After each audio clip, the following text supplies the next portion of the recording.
Slaptail Squad, assemble.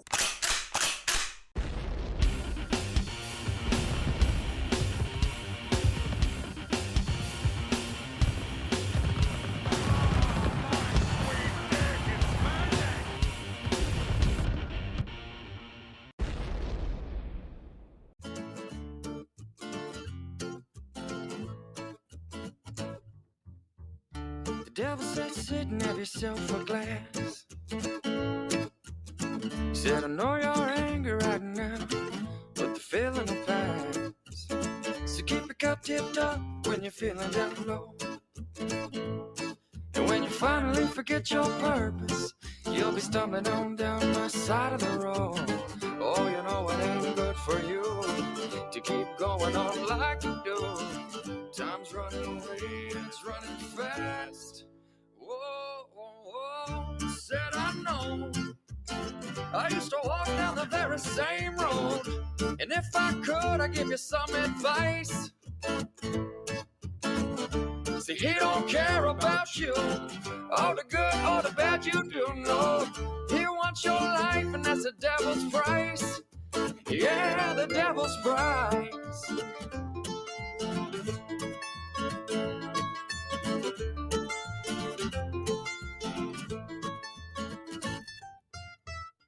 All right, if you are listening to this, you are a member of the great Slaptail Nation, my nation.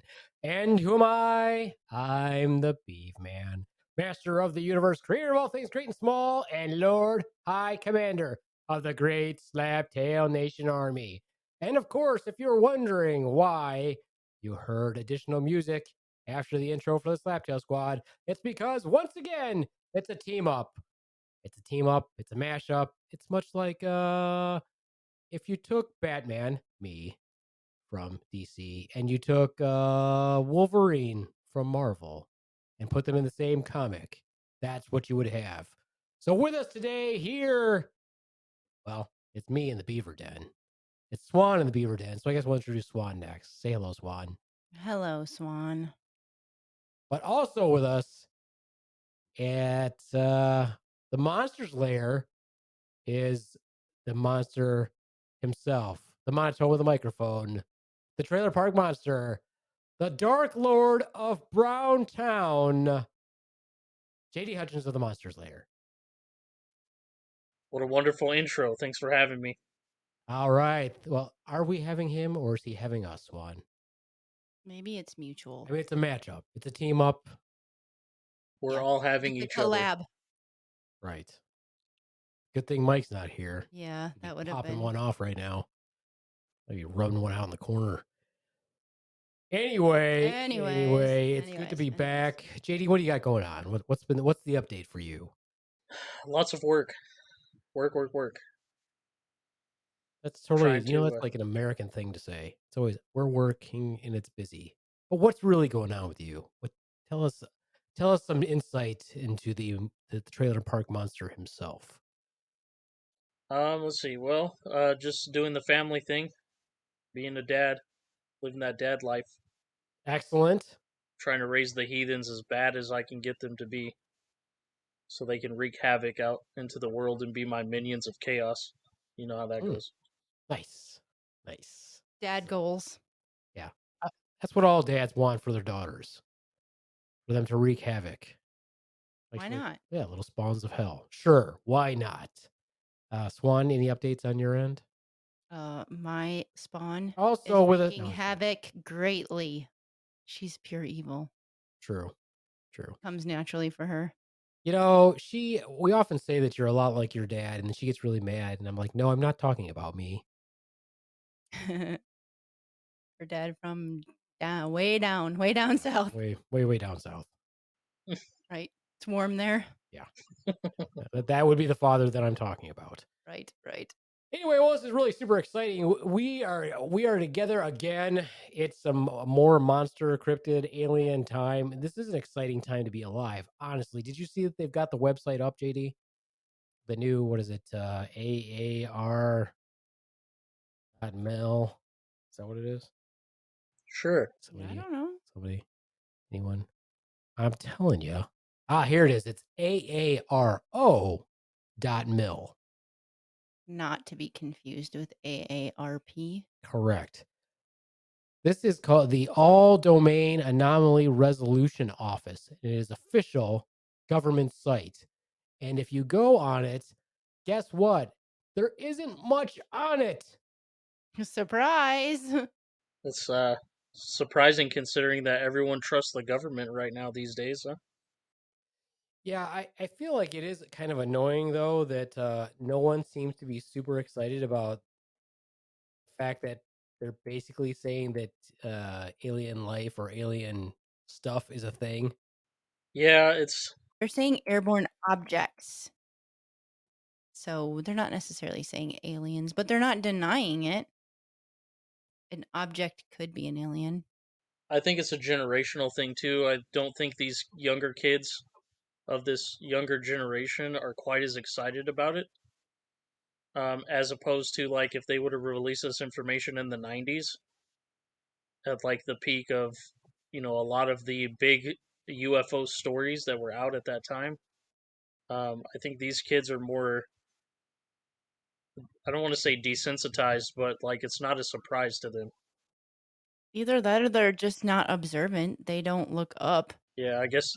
It's not even that. It's how can you not be excited or intrigued by the possibility of interactions with actual alien life forms, alien organisms, the fact that we're seeing stuff that's fucking just totally fucking weird.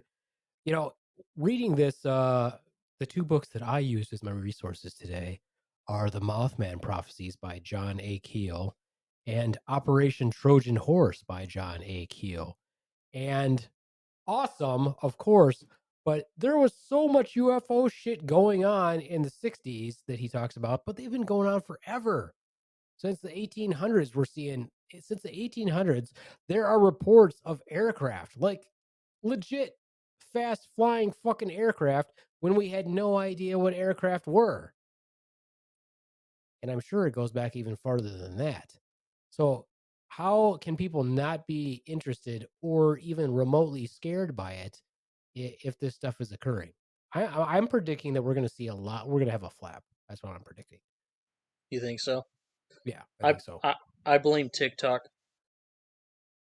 For rotting everyone's brain.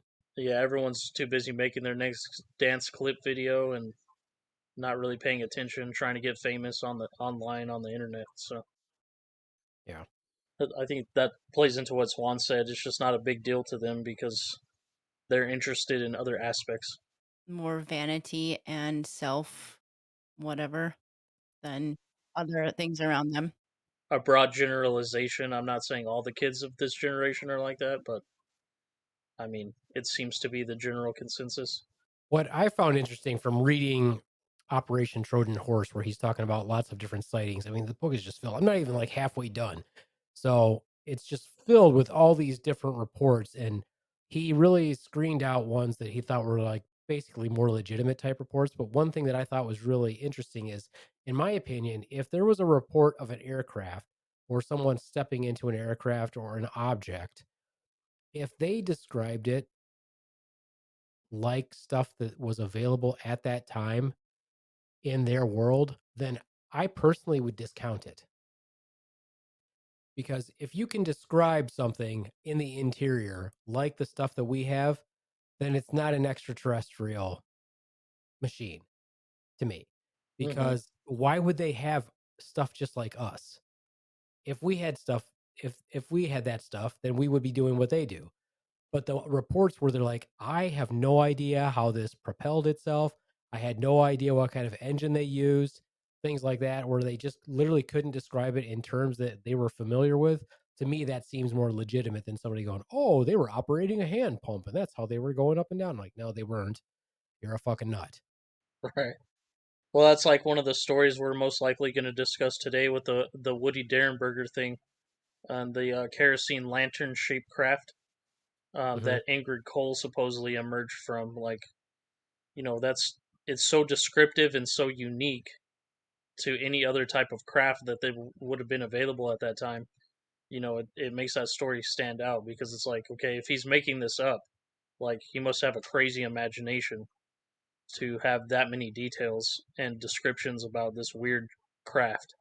So to me, like, the more specific a description is and the more details it has, it kind of gives it creed. Yeah. My research didn't talk about that, so we should probably review that. Your research didn't talk about it? No. What extensive research did you do, Swan? I watched Men in Black. Oh, fascinating. Well, you know, Yeah. there are some takeaways from Men in Black. I don't know if you know that. I mean, there probably are. Well, I mean, they didn't come up with some of that stuff by themselves. I mean, there is let me say this. This is my most important observation from reading the Mothman prophecies and getting halfway through Operation Trojan Horse. And I'm sure that I'm going to read, I have like 5 John Keel books that I'm going to read. Here's my biggest my observation from the books that I've, or the stuff that I've read so far. John Keel, amazing investigator, super horny. This is true. Super horny. Super Yep. horny guy.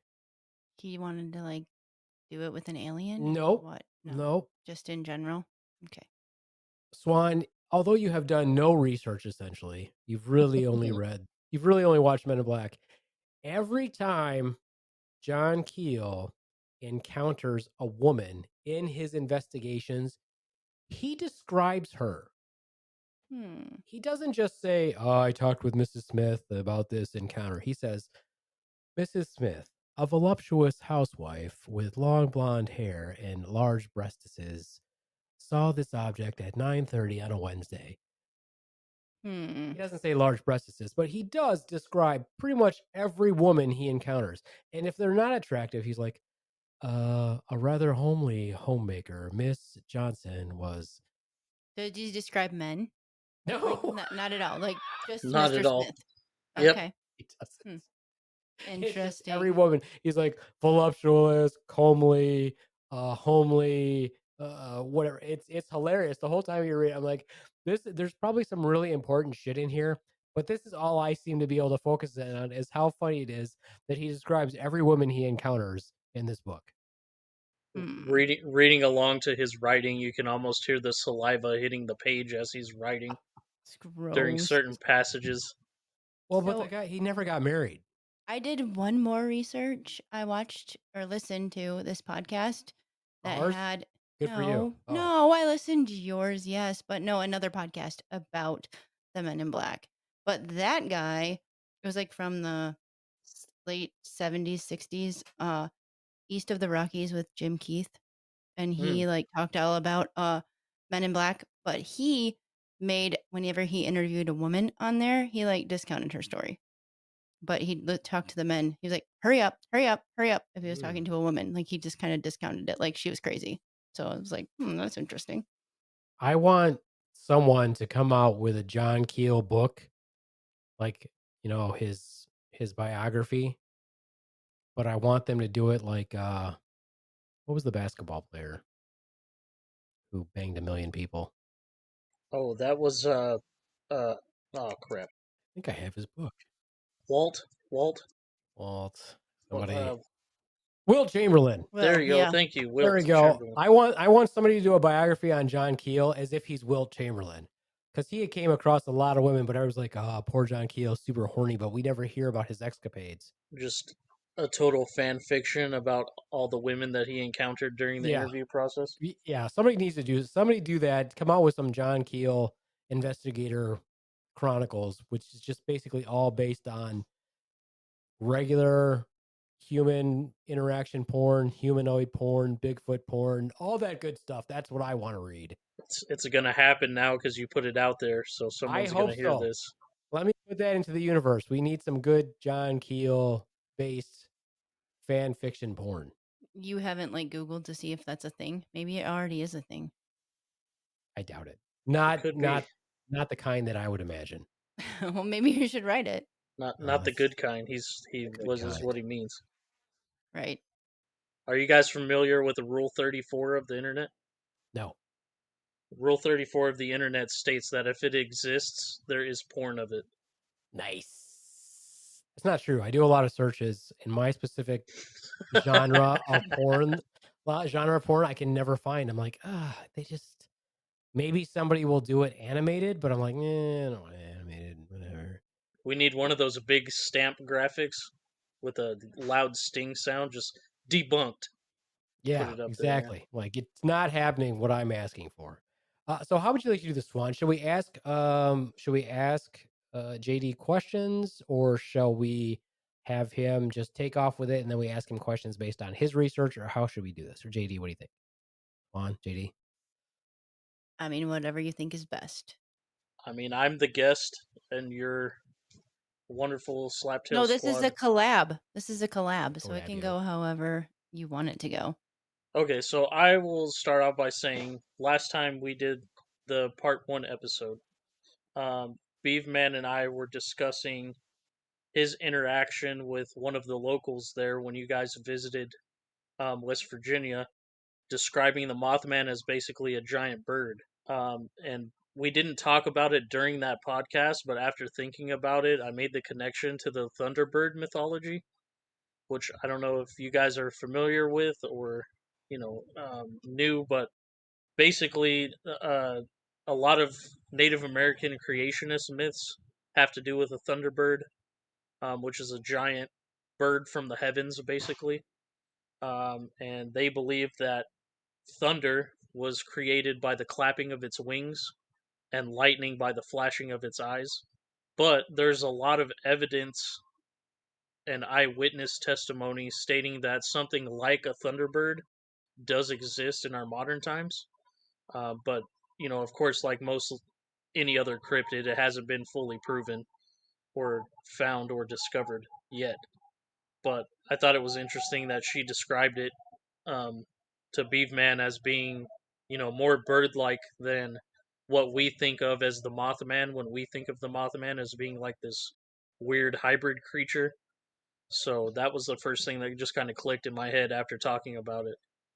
So I don't know what your guys' thoughts is on that, if that's a possibility. Well, I think that the Thunderbird is a very viable explanation because there's reports of large birds all throughout recorded history with the indigenous people, like you said, even as early or as late as like the 1900s and early and late 1800s. There's even I can remember reading a story when I was a kid of some like 9-year-old kid getting picked up by a Thunderbird and dropped, and actually had like talon marks on him. But nobody believed the family, but the mom witnessed it. And then there's this very what do you call it? The Mandela effect. I don't know if you've ever. Mm-hmm. A lot of people swear that they've seen a picture of a giant bird hammered to a barn door with a bunch of people standing around it. That's one of them, and then there's another one that's even bigger than that. But the barn door one, I swear I've seen that picture. I swear I saw that when I was like in middle school. So the whole giant bird thing is not beyond the realm of possibility, in my opinion. Part of that, though, with the Mothman is there was another sighting around that same time when everything was going crazy in Point Pleasant at the airport where they saw a plane coming in, but it was flying erratically, but it was not a plane. And they actually described it as looking like a pterodactyl. Caca! So that is even more interesting to me. What I think is interesting is during the time frame in Point Pleasant from was it 1966 to 1967, they're having all this high strangeness stuff going on. I think it's very possible that this is one of those slip times, dimensional slips, where we were actually seeing more than one thing. So could there have been some sort of Mothman creature and a Thunderbird and some sort of pterodactyl creature plus all the UFOs they were seeing at the same time? I think that's very possible. Well, you know what they say about pterodactyls, right? No. You can't hear them going to the bathroom because the P is silent. Hiyo. Hold Nice. on. Sorry, Ron's wasn't here. I figured I'd throw in a corny joke on his behest. I mean, that one is kind of funny in a dad kind of way. You're taking way too Try it long. again. Go ahead, try that joke again. Why? Just edit the into it. Yeah. Just put it in there. Yeah. Yeah. Oh, Yeah. it's so easy. Just put it in there, Swan. Yeah. Is that what you're saying? Just edit go out ahead that and blank edit. silence and Yes, put yes, that I like will do that. in there. I Yeah. will do that. I think that's pretty. I think that's a pretty good possibility, honestly. Swan had an interesting theory, though, JD. Okay. about my interaction with this local person. Swan, do you now? Let's see if I Swan. do Now remember. hold on. Now hold on for just a minute, Swan. Okay. Yeah. Now Swan will usually come up with an idea, JD, and I'm sure you know this from listening to our podcast.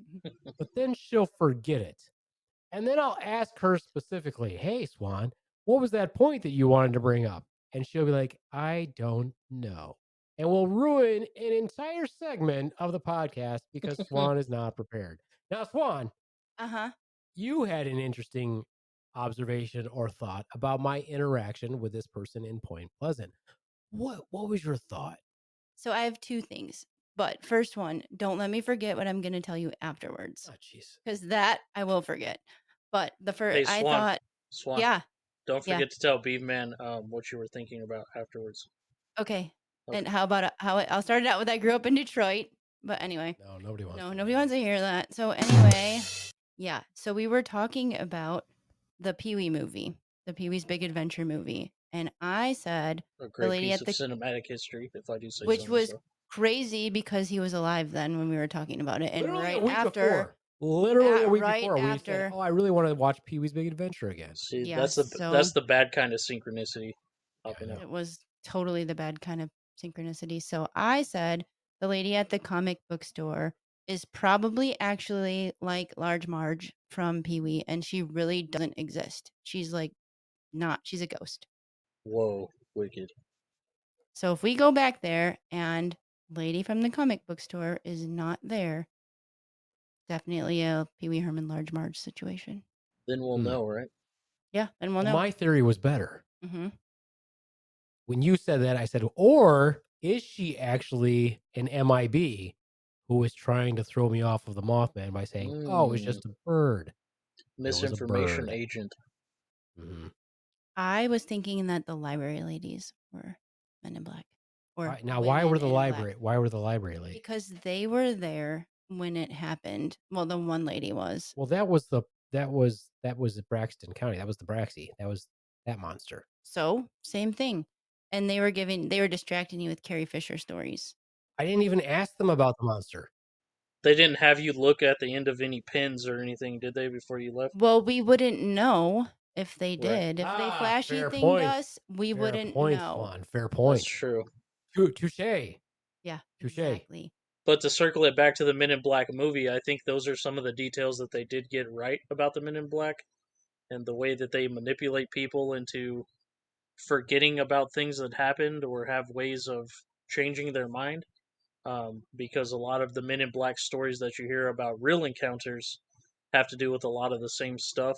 Men in Black appearing, deliberately to be strange in appearance or just act bizarre on purpose to like kind of distract you from what's really going on. So that was pretty interesting. That's kind of a cool full circle moment.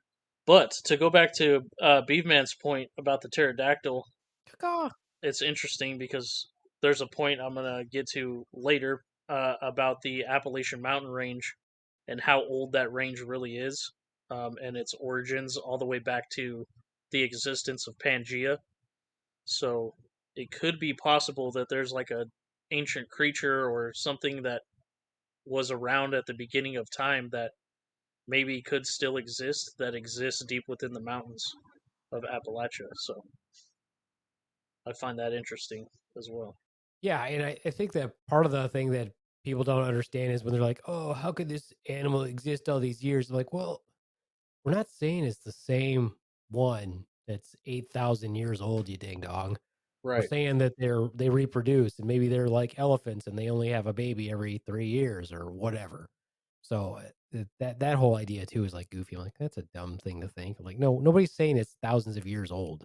Right. And on top of that, we like to think of things in like terms of human lifespan and human existence, but if this thing is not human, it's possible that it may have a longer or shorter lifespan, or it may even have been able to adapt to living without being seen.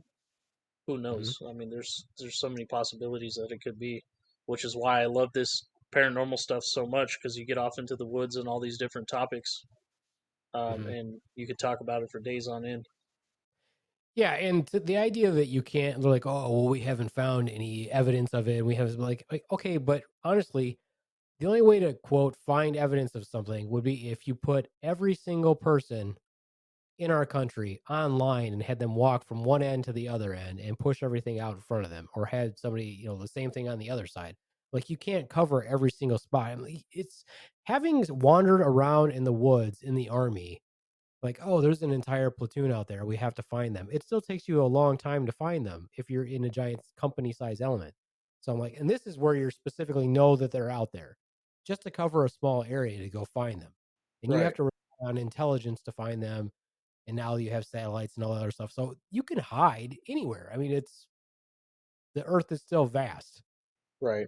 And especially in this region we're discussing, I mean the Appalachian Range, you're talking about deep, deep woods, very treacherous terrain, very diverse terrain.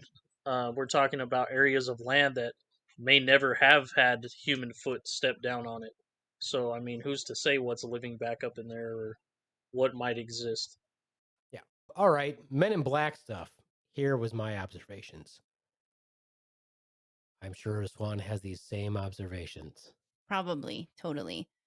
I want to go back to the thing that I was going to forget about that I didn't forget about actually. Please do, Swan. Yeah, It's your, don't forget about that it's thing your you were show. gonna Yeah, say. that thing. So back to like the big giant bird things. Look at like cave drawings and like the Egyptian hieroglyphics and all that shit. The birds are huge in those compared Hmm. to the people. So why wouldn't there be a huge bird? Or why would they draw it so big if it wasn't really that big? Right. And the other thing that adds um, a little bit of levity to that too is that there's different tribes of different regions of the country that draw the same types of cave drawings, Mm-hmm. as well as I don't know if you guys are familiar with the Nazca lines down in South America, which are like these big drawings in the land itself. There's Oh, okay. depictions of giant birds there as well.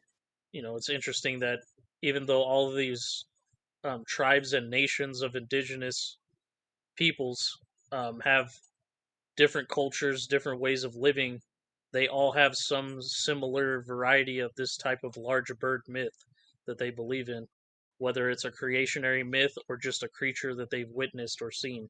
That's interesting to me as well. Yeah. What's also interesting in that same regard is you'll see all these drawings and even depictions in the Bible of these things like, the columns of fire or the burning bush and all this other stuff, which there could actually be, this could actually be all related to alien encounters as opposed to some sort of true religious aspect to what actually happened to them. What was what was it there when they walked at night? They were following like a big column of fire. Wasn't that when was that when Moses was wandering the desert? Is what they follow? I don't know. Some Something was people glowing in the dark. Yeah. I was a don't know. giant column of fire, and then other ones were like entire armies destroyed by big balls of fire, things Hmm. like that. I'm like, okay, well, they immediately chalk that up to religion because that is how they explained everything back then. But maybe if that happened now, we're like, well, that was probably like, if you look at it now, you're like, that sounds more like an alien encounter, from a large spacecraft that is on one side as opposed to, is destroying the enemy for them. Right. And they Or you filtered have whatever they saw through the frame of reference they had, which was, just religion religion. and gods in the sky and that type of thing. Yeah. Or some prophets, or not prophets, but like sort of not like messiahs, but prophets who just disappeared and were taken away up into heaven and never seen again. They were actually abducted by Maybe, aliens. maybe. But that's part of the stuff that's in Operation Trojan Horse, which I'd never thought of, which makes you want to read the Bible again. You're like, interesting. What is he speaking of? Do you think somebody put it parallel to one of these books, like they do with lots of things, like put the Bible up and interpret it? I don't know what you mean. Like No, I deciphered don't know. it. That's why I just said I don't know what you're talking about. You do, like compared it to Star Wars, or compared the Bible to what were we talking about? The Bible was compared to Star Wars, right? Yeah, Ooh, I mean, yeah, Luke is, yeah, you can compare the Star Wars to, yeah, Luke can be Jesus and so you why can can't do you all do that. that with your book? That's not what I'm I'm- saying. That's absolutely not what I'm saying. Okay, well, What I'm saying is, if your point of reference is one thing and you encounter something abnormal, you're going to relate that abnormality to what your point of reference is. So, thousands of years ago, if somebody saw something abnormal, they would say, "Oh, this is God reaching out to us." But maybe it wasn't God. Maybe it was actually an alien advanced civilization that you were seeing. That's what okay. I'm saying. Okay. I get what you're saying. A modern example of that would be like when these explorers fly to like down south in South America to these like forbidden islands where these protected tribes live, and they see an airplane and they think it's some type of big winged creature flying over. It's really just an airplane with people trying to capture photos or whatever, but to them they've never seen an airplane, so they have no idea what that is. They just think it's something supernatural. Yeah. And just like us, those tribes are like, "Oh, let's kill it." The same thing we would do if aliens come down. We're like, "Oh, let's kill it. Let's shoot at it and see what happens." Right? See if they shoot back. Yeah. Let's not extend the hand of peace. Let's just kill it. Let's see if it bleeds. We're gonna shoot it. Kill That's it with pretty. fire. That's pretty messed up. That would be our first thing. But It you is. know it is. Yeah. I mean, if it looks different than us, we fear the unknown. So what's our? I mean, if you were an alien or if you were an alien life form, I would not recommend landing in the United States. Land somewhere, Sweden maybe. We're gonna send Will Switzerland. Smith and Randy Quaid after you to come Yeah, that's a get you. great idea. Here's my other observations. Okay. They mention flashlights a lot, as if the men in black or the aliens always have flashlights or they're using these large beams of light. If it was an advanced if it was an advanced life form with advanced tech, why would their stuff look like a flashlight for us, like that we have? Again, this is my thing where I'm like, well, why would they have flashlights? When if they can fly and have aircraft that maneuver in amazing ways and can turn on a dime, why would they have something that looks like one of our flashlights as opposed to some high tech? Maybe it's like exactly like what we were just talking about. Like maybe it's not a flashlight, but the people who witness these things and interpret them, the closest thing they could think of comparing it to is like a flashlight. Or it could be if they do have some advanced technology, maybe they have some type of cloaking devices to make things appear like something that we would recognize, even though it might be some advanced, alien weaponry or something crazy like that. That makes more sense.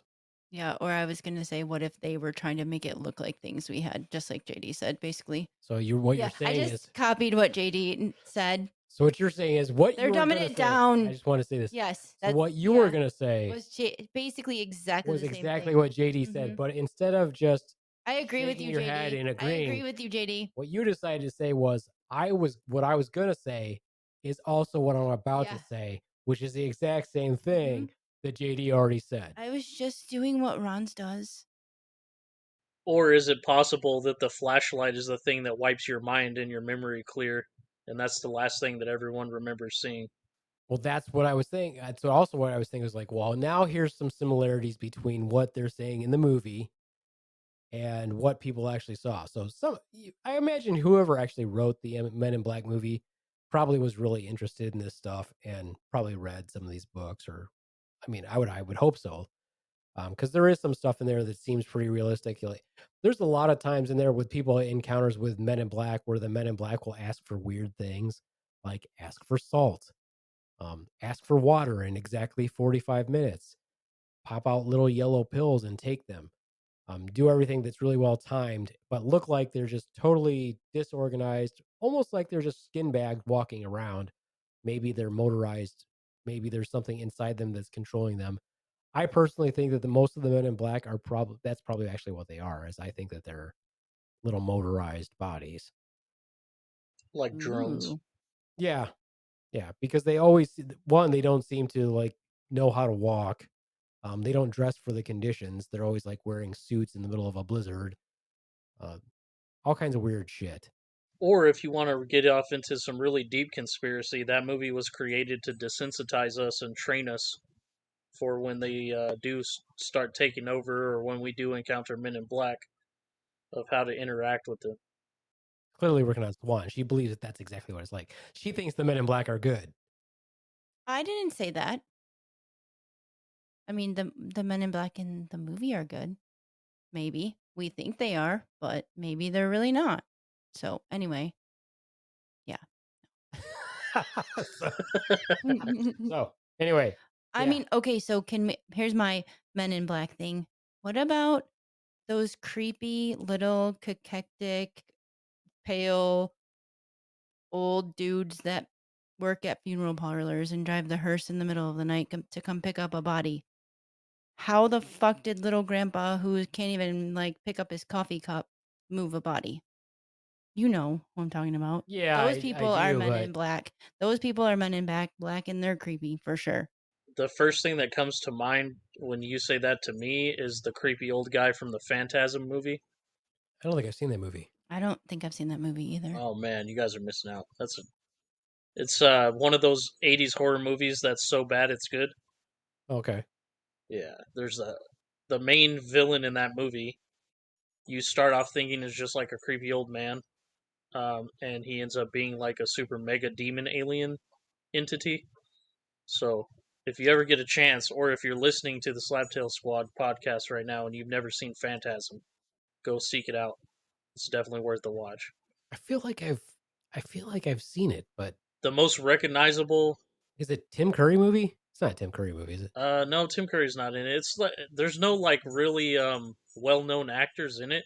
There may be in the later iterations because it's one of those movies that has like a million sequels. But the most recognizable thing in that movie is there's these little silver orbs that attack people, and they have these little blades that shoot out the end of them and like drill holes in people's brains.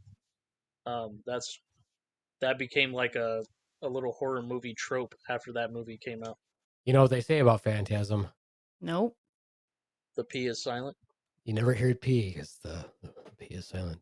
P is silent. And that's what you call bringing it back around. How Man. many silent letters are in Canoefuk? Canoeflix sauce? There's a lot in Canoeflix sauce. You wanted to bring up Injured Cold. Enlighten us there, JD. Okay, so around the time of the Mothman flap in that region of West Virginia and Ohio, there was a gentleman by the name of Woody Dernberger. His full first name was Woodrow, of course, but he went by Woody. And in November of 1966, he was returning home from a town called Marietta, Ohio, and was driving along the road and noticed some strange lights in the sky. And at first, he thought that maybe it was police lights, like up on the horizon. And he was hauling some items because he was a traveling salesman. So he pulls over to the side of the road and adjusts some of the items that he's carrying in his vehicle. One of them being a sewing machine. For whatever reason, that detail comes up in this story a lot. And he gets back into his vehicle and continues driving. Well, upon driving, he notices these lights are moving. So he's kind of driving while tracking the lights while trying to keep his eyes on the road. So he's not continuously watching this thing because he's trying not to die while driving as well. And he notices that the lights are getting closer and closer. And then when they get to a certain distance away from him, he starts to make out a craft. And he, in his own words, described the craft as a kerosene lamp chimney shaped craft. Now, I guess kerosene lamps were a common item in the 60s of that era. We probably don't have too much use for them now unless we're out camping or something. But back then they were fairly common. And him being not necessarily unintelligent, but a simple gentleman, as it's been described, he kind of related it to that. Well, he sees this craft approach him and land. And while it lands, he sees an opening of like a rectangular shaped door pull back and open, and a walkway extend out. And down this walkway comes the entity that's later to be named Injured Cold. And Indrid Cold is described as a very pale, super white entity, nicely dressed in a suit. But what stands out about him specifically is the position of his arms in a crossed manner across his chest. Like, if you, back in the old days when they would lay someone in the coffin, they would cross their arms across their chest to lay them to rest.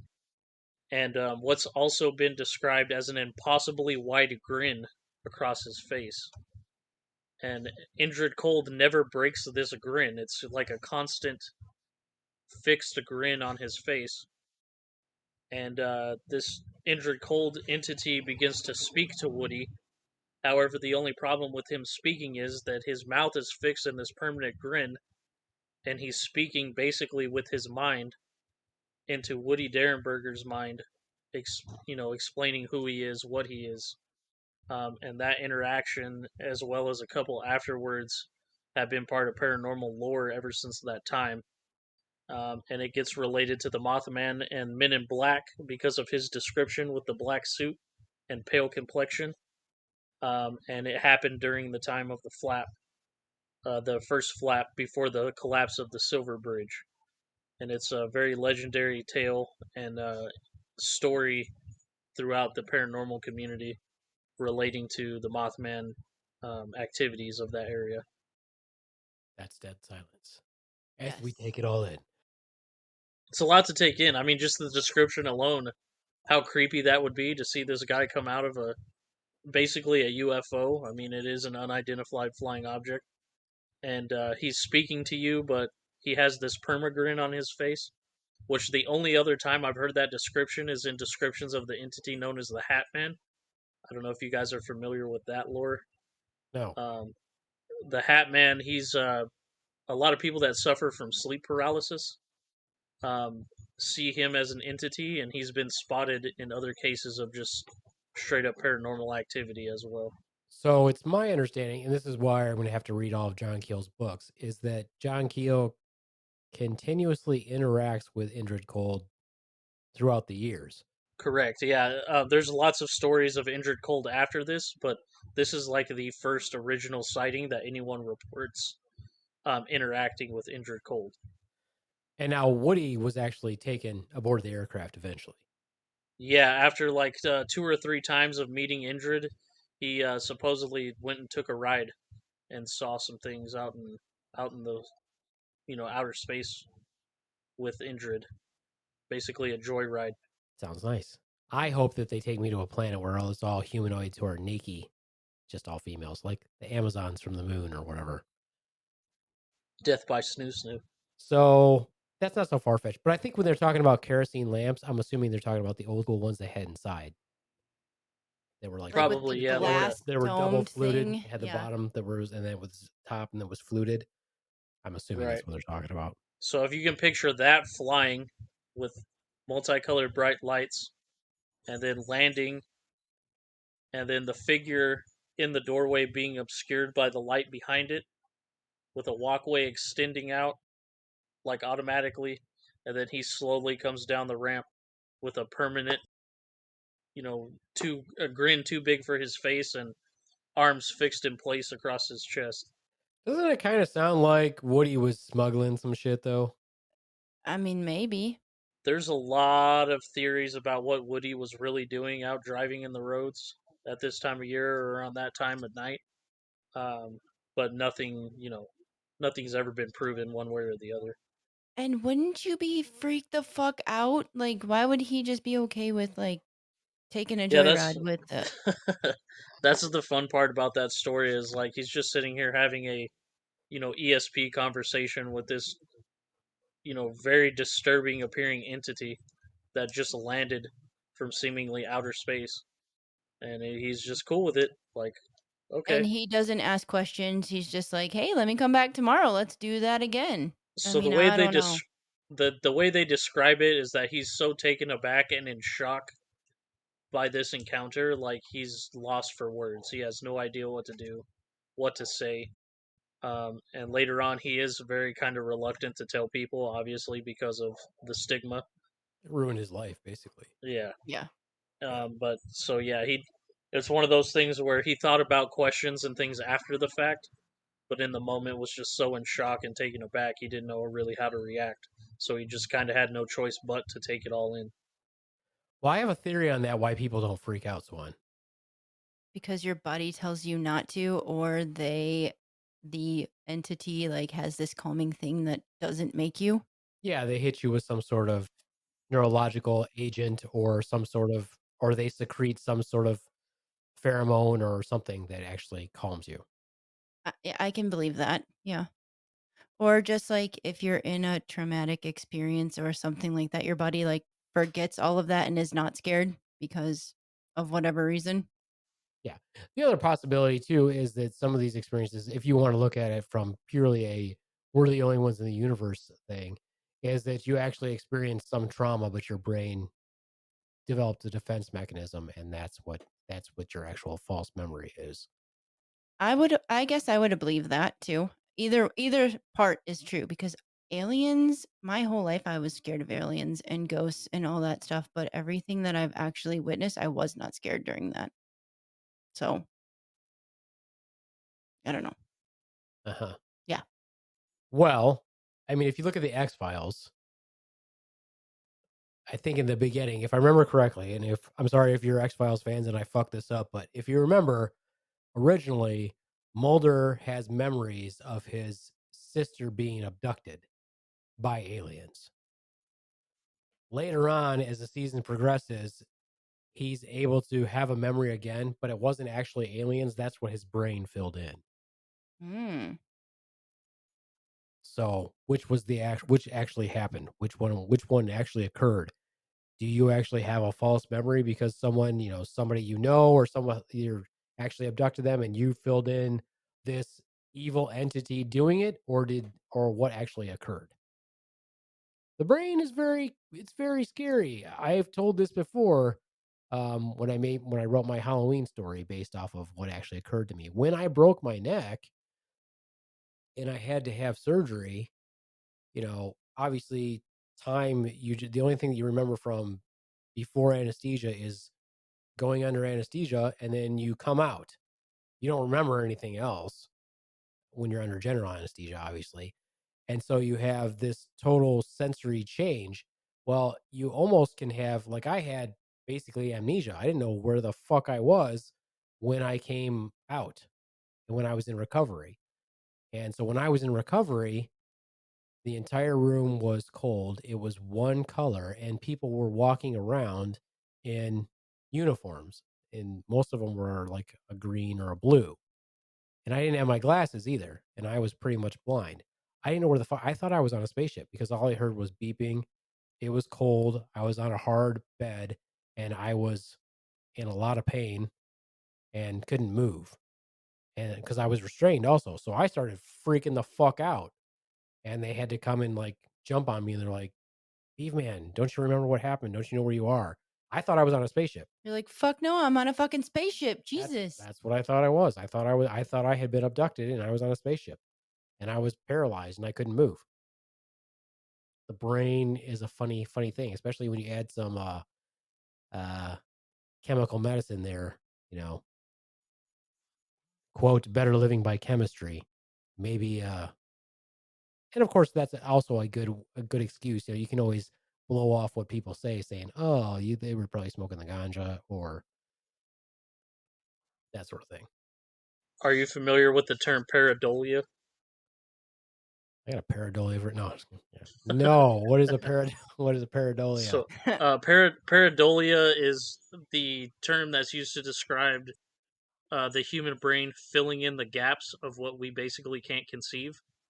Okay. So, if we see something that we're not familiar with or that seems out of the ordinary, our brain sends signals to our eyes to like, oh, that's a face. You know what I mean? Or like I don't know if you've ever been driving and you're driving behind like a certain model of car, and if you're driving behind it long enough, the tail lights begin to look like eyes of a face, and the brain just kind of naturally like, oh, that's a face, even though it's really tail lights of a vehicle. and a Sure, license that plate, that happens to all of us, JD. right? Or like what's another one? Like if you stare at wood grain long enough and I would, yeah, you I start to can see pick demons in images out. those. Yeah. Start to see demons, Swan. Mm-hmm. What the hell is wrong with Yeah. you? When I was sick and in the hospital, I remember telling you this, that the doors all had demons in them. Uh-huh. Yeah. And you can see the shapes and like the faces and yeah. Another one is like the phenomenon of people seeing like the Virgin Mary and like a tortilla or bread. Mm-hmm. And some people look at it and go, I don't see what the big deal is. Like, that's just a slice of bread. But then other people see it and they're like, I swear that's, it's a miracle. Yeah, you know what's really dumb about all that is that they think that the way the Virgin Mary is depicted in art is what the Virgin Mary looked like. That's why stupid like you're not seeing the Virgin Mary. You're seeing what you think the Virgin Mary looked like based on a Renaissance painting. So you're not Right. seeing it's the same thing with Jesus. They're like, I see Jesus. Oh, you see a white guy with long hair? That's not what Jesus looked like. Just Yeah, so you nah. know. Killer abs. He might have had killer abs. He was a carpenter, but I seriously doubt that he was a white dude with long brown hair. True. And he definitely didn't have blue eyes. I'm sure of that. No, he did not. And he probably didn't wear a cross around his neck. Hmm. That's probably fucked up right there. That's like, Whenever you see pictures like that, you're like, why does Jesus have a cross around his neck? that's terrible. That's like horrible right there. Fucking idiots. Here was my funny thing. Did you read so Swan I, of course did not read the Mothman prophecies, as I have already stated. But there is a story in there about Mary Hire. She was the reporter in Point Pleasant, and so she covered all this stuff really super extensively. And she was sitting there working, and she got visited by Men in Black like very frequently. Didn't know what the fuck was going on, but she got one of them came in and was like, "What would you do if somebody told you to stop, stop writing these articles?" And she's like, "Well, basically, I'd tell them to go get bent, you know." But this one person comes in, and they were like tiny, and she had like a ballpoint pen on the desk or whatever, and the person like was playing with a pen like he'd never seen a pen before. And so she just says to him, you can have that if you want. And the dude laughs maniacally and runs out runs out of her office. I'm like, that's hilarious. Did he take the pen? Yes, he ran off with a pen like a friggin' maniac. Like laugh. That's just hilarious. Like that's one of the most funny stories out of all of it.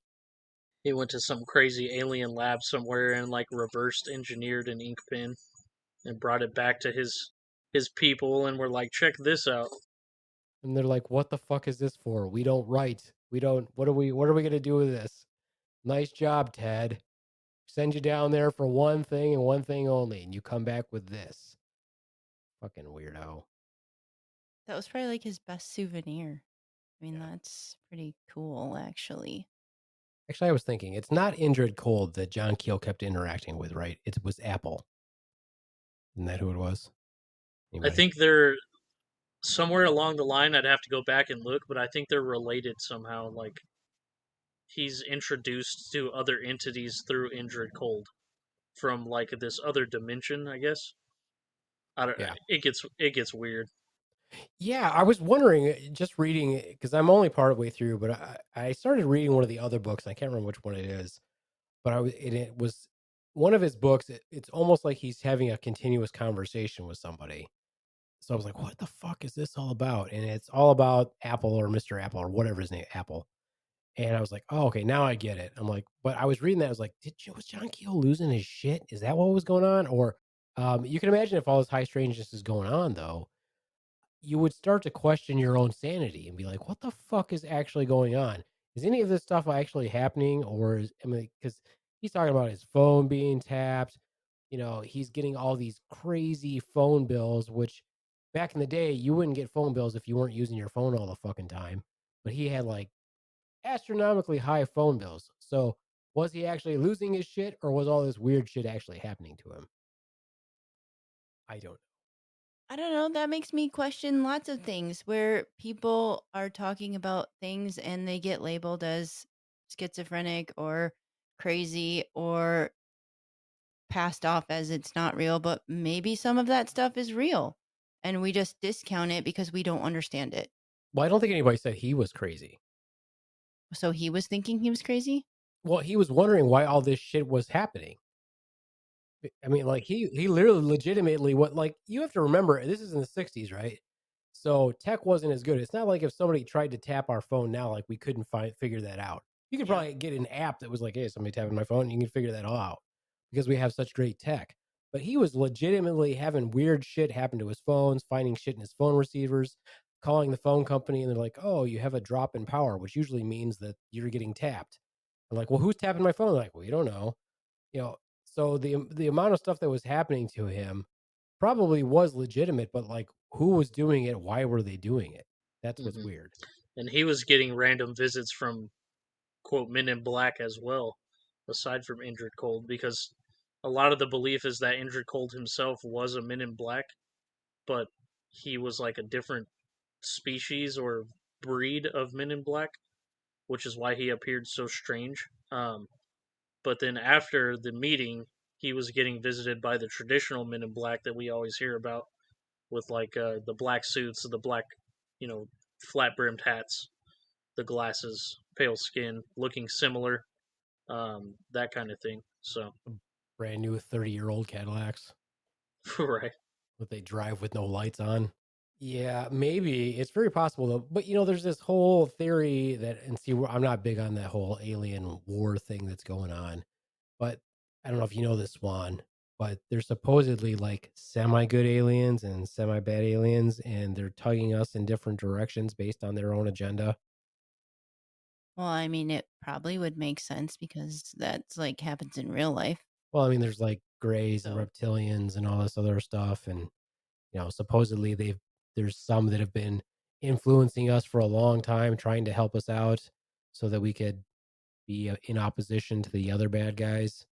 So then how do you know which ones are the good ones and which ones are the evil? And I guess it depends on which agenda you're going for. Yeah, yeah, I would say so. I mean, I wouldn't know. I would just say, obviously, though, if you're going to name something reptilian, probably not going to be on our side. I've heard a theory recently too that's kind of similar to that, but it basically said that like each country has an alliance with a different breed of alien race, and each breed of alien race in each country obviously have their own agenda that they're trying to achieve. And it's like we're aligned with the Greys.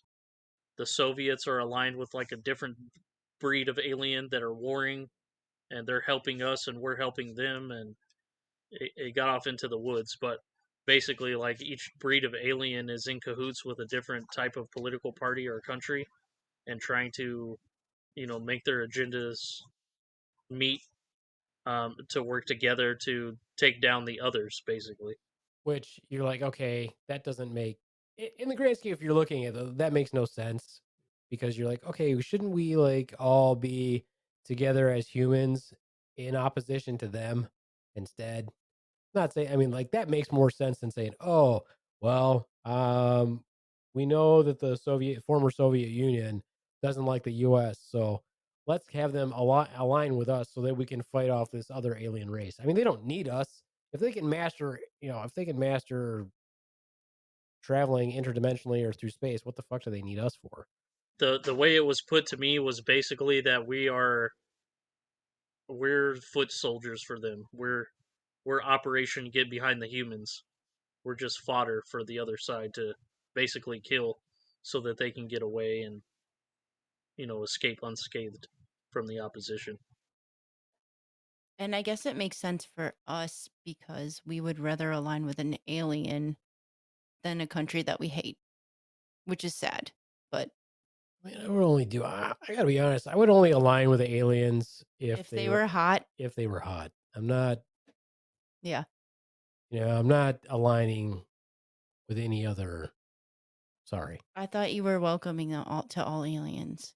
I mean, if they've got like ultimate power, I'll welcome. But I'm far more willing to welcome and align myself with hot aliens. Let's be honest, he's gonna cave for the first alien race that brings him a high-tech sex robot. Probably right, am. exactly. I'm in. I'm sold. Yeah, Whatever you need me to do, let's go. I for one welcome our robot overlords and our alien overlords if they're hot. If you're an alien overlord and you can provide me with a hot sex bot, then I'm your guy. I will be fodder. That is fine. So even if you're not, but you can disguise yourself, you're in. Well, I mean, okay, if you go back to the TV show V, Mhm. those aliens were hot, but underneath they were reptiles. Yeah. So are you in? As long as you never see the reptile part, I mean, if you dress it up the right way, a hot dog looks good. a hot dog looks good. That Let's is see the true. reptile part. I mean, I could get into that. Let's see what happens. As long as it's warm. That's true. But they're cold blooded, so that might they got some sort of warming mechanism, I guess. Here's what I would like to see. I would like to see the insertion point be easier. Like, why isn't it on like the waist or the thigh? It just seems like that would be easier. Like, You're strange. You're just an It odd just seems person. it just seems like it's. Why make it so difficult? That makes it challenging. Nah, I don't. It keeps you interested. You got to work for it. Like, if it was just on like the lateral thigh, then you could just have a slit in your pants on that side at all Like a times. zipper. No. Why would I? I don't want a zipper. Oh, just a slit. Zipper contact is not fun. If you accidentally catch yourself in the zipper, Swan, you just don't think like someone who has a penis at all. Oh, sorry. Just the stuff you say, like a zipper. Yeah, how about a row of teeth? How about a double row of teeth? That sounds like a great idea. Yeah. How about a double row of teeth and a proboscis that comes out? That's even better. And that can, with a sharp row of teeth, they can go right up your ass. That's a great idea, Swan. No problem. No problem. Jesus. Now your imagination is going in weird places.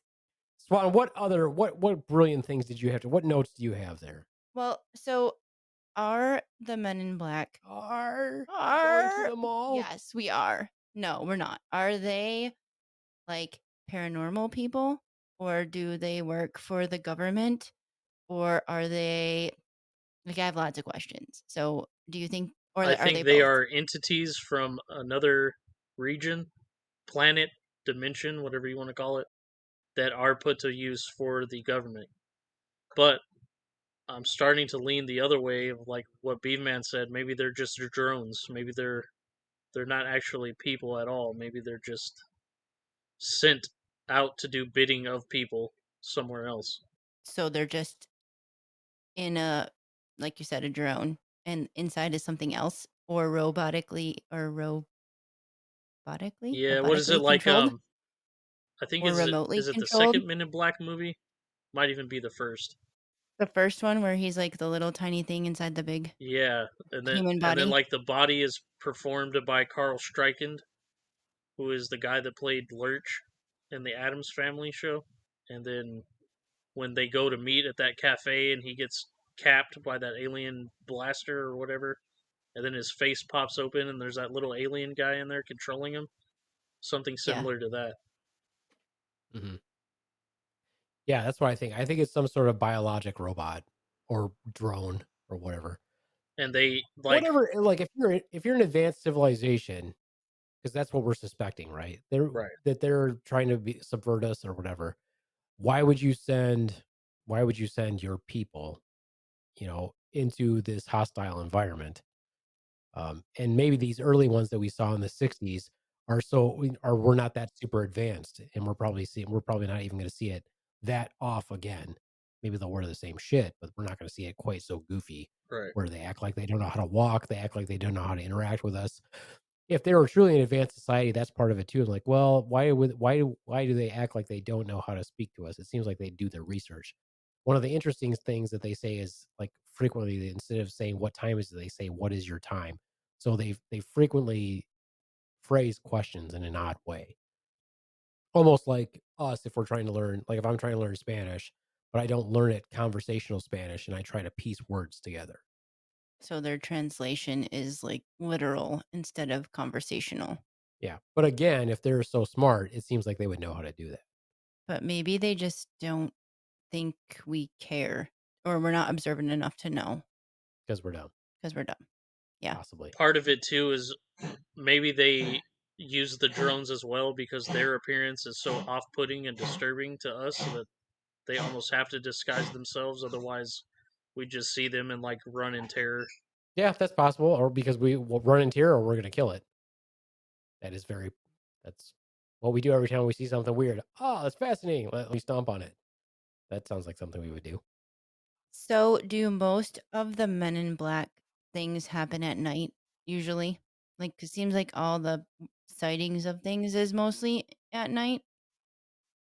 Yeah, during the day they wear a totally different suit. It's more of an off white or a tan. Then they're the men in off white. I've They wear seen gray. They're the men in gray. supposed Men in Black videos and stuff that, and heard stories that occurred like all times of day. The most famous one is like a video surveillance footage of a hotel where these two guys dressed in like the stereotypical Men in Black attire with the black brimmed hats and the suits walk into this hotel, and they're like twins of each other. They look exactly identical, and that's used to say like, look, these are Men in Black captured on film. That occurs during the day. If you Google Men in Black video, it's like usually the first thing that pops up. So I think they occur anytime they want to occur, basically. Now, what would be interesting is if we see actual footage then, and then like 20 years from now, we see footage caught again, but they look exactly the same. Mm-hmm. Like no aging, nothing like that. That would be pretty crazy because then that would support my theory. Like maybe they just mass produce a bunch of them, looked a certain way. Or maybe they got like 5 models that they use. I mean, yeah, I think they would have to be a little different, like you said, different models, so that it doesn't look suspicious.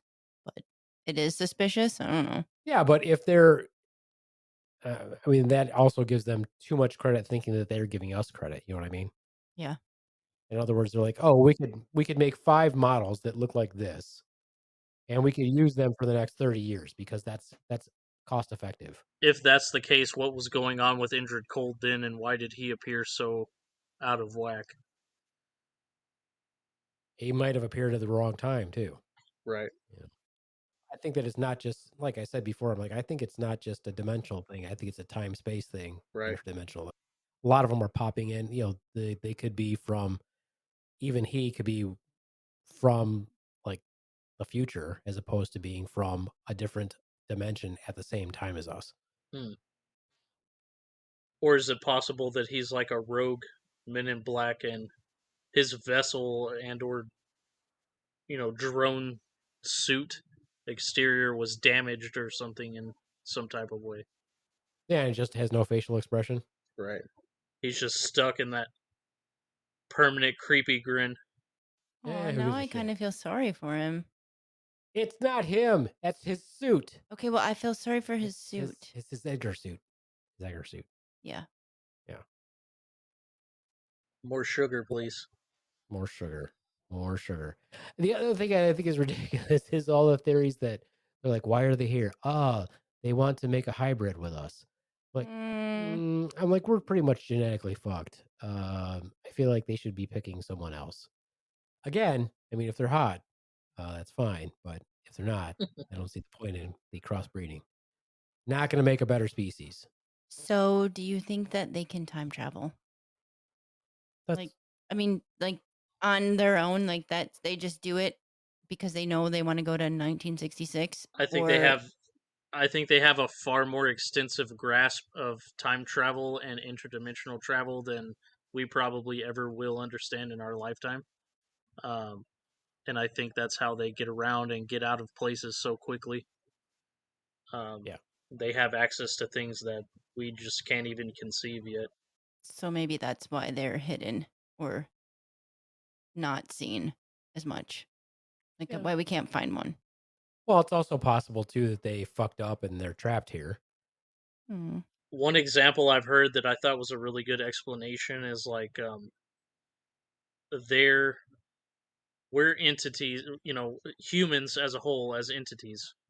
If you think of it as like being on the ground level of a building, we're at street level and we can't see beyond the horizon, but these beings are at the top of the building on the very top floor and looking out past the horizon, and they can see farther than what we have access to.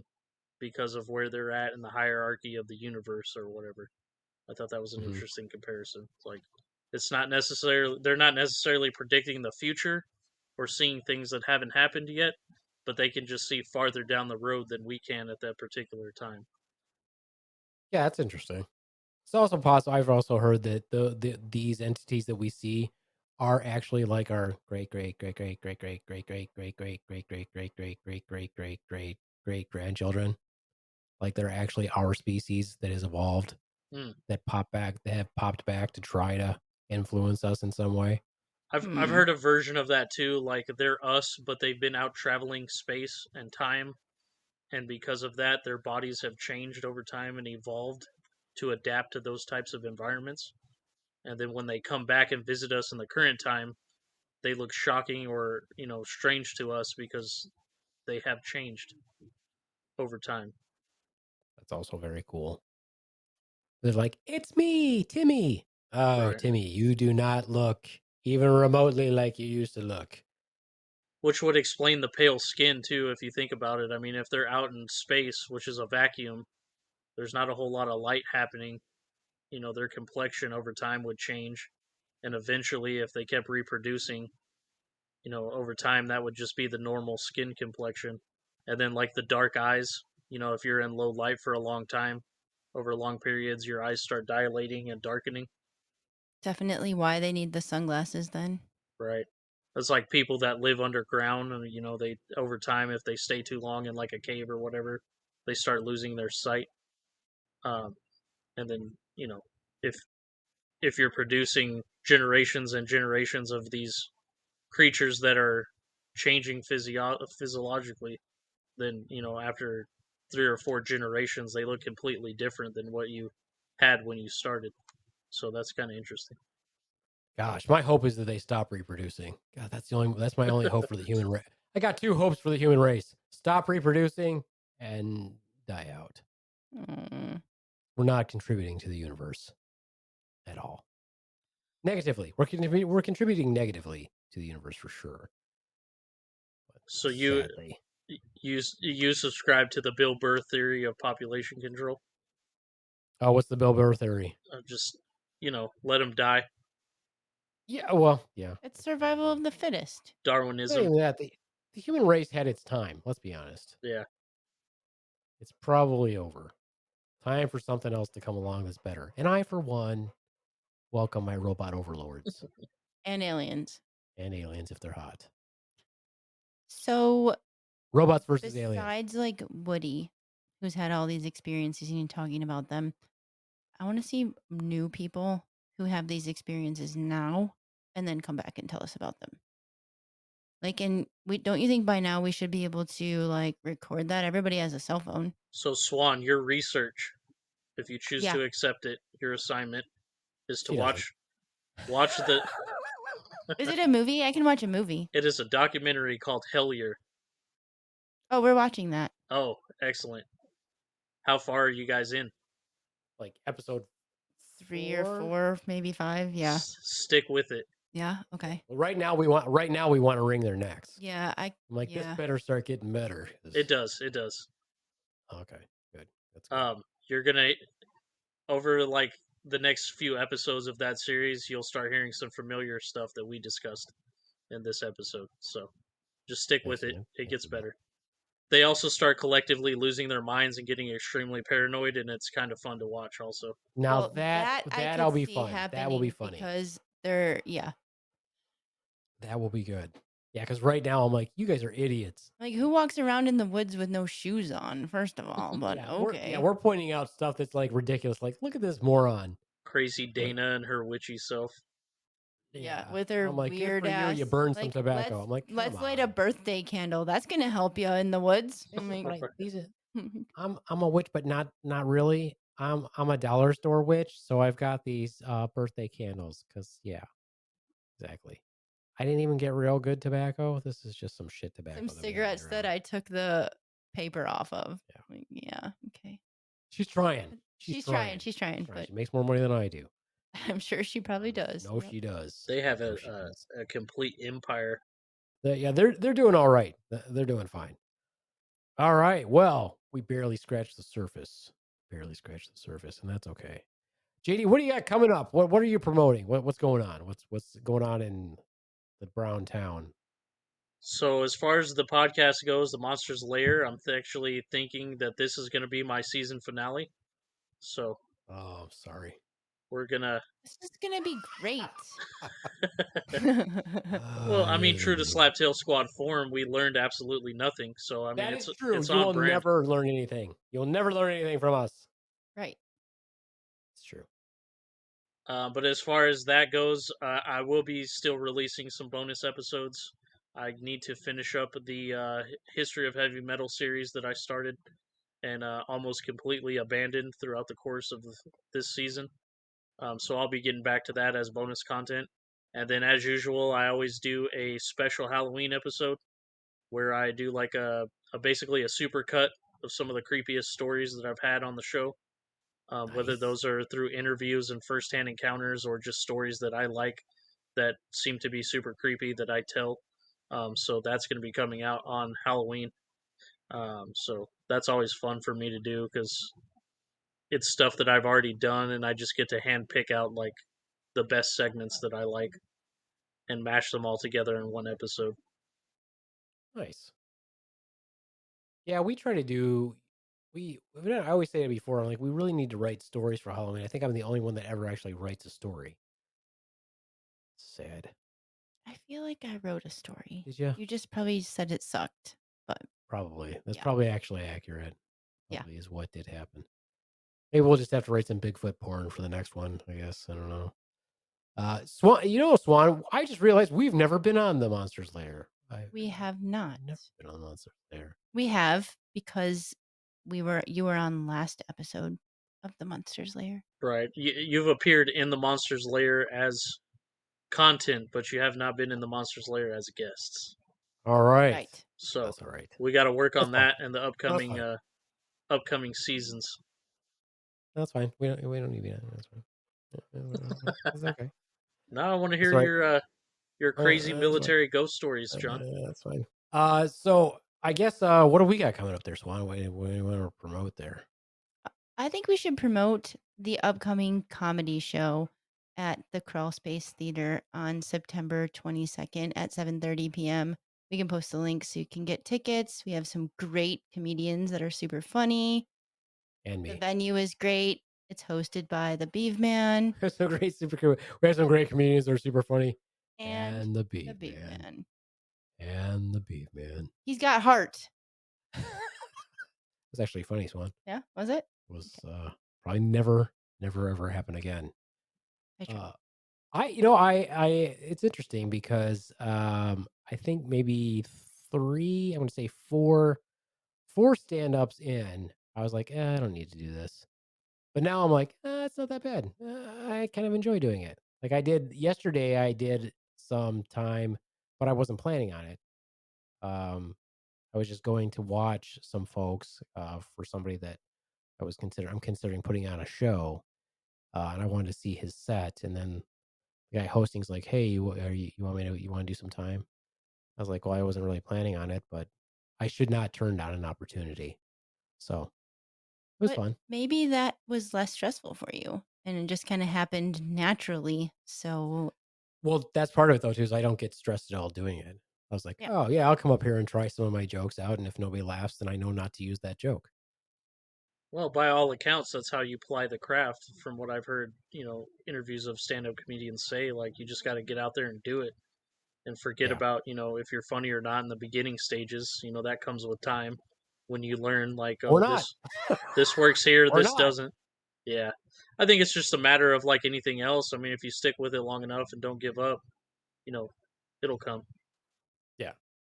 Yeah, I did this joke last night that I thought was a funny joke, and nobody laughed. I was like, I guess you guys are. I feel like that's a know your audience kind of situation, though. I thought that one would. I thought it was a good joke. It was a good joke, but Let me tell you this joke, JD, and you tell me if it's a good joke. Okay.